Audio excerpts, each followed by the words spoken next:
Centro anch'io, centro anch'io. Bentrovati amici, facile intuire dove ci troviamo oggi, Piazza Arnaldo. L'attuale Piazza Arnaldo fu costruita agli inizi dell'Ottocento sopra le ortaglie dei monaci cassinesi che gestivano allora il convento di Sant'Afra.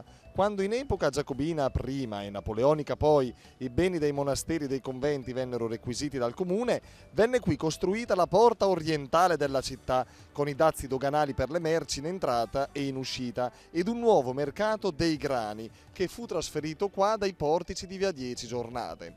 Piazza del Mercato dei Grani, così era chiamata. Il granaio, mercato dei grani a sud, è in stile neoclassico, opera di Luigi Basiletti e Angelo Vita, è lungo 112 metri e largo 15, con 20 arcate. La piazza fu teatro di sanguinosi scontri tra i bresciani e gli austriaci nel 1849 durante le 10 giornate e di un attentato nel 1976 che causò un morto e 11 feriti. Impariamo a risparmiare amici e amiche perché granel fa il Montesel. Ogni mucchio, un granello fa un mucchio.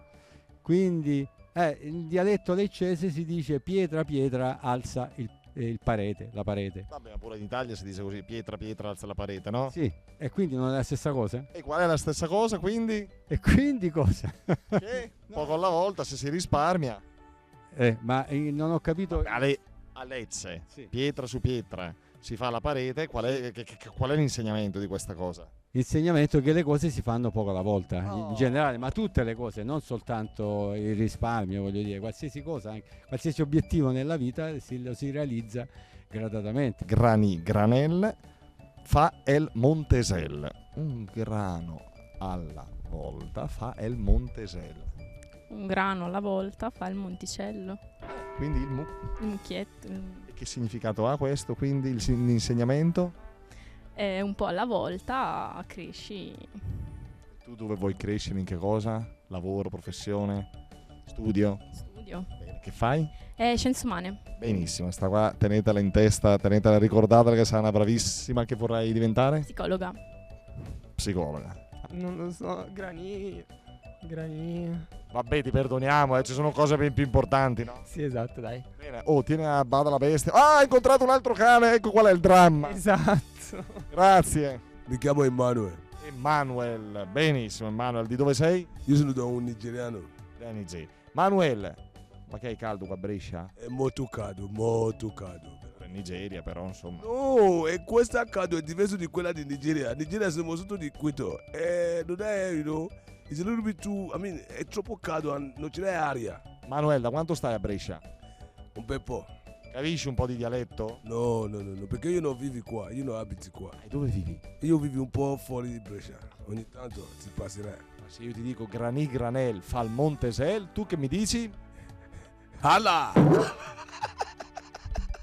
Granel fa il Montesel. Cioè? Non lo so. Perdonata, da Narni arriva il perdono, va bene? Grazie. Perdono di Canossa e c'è pure quello di Brescia.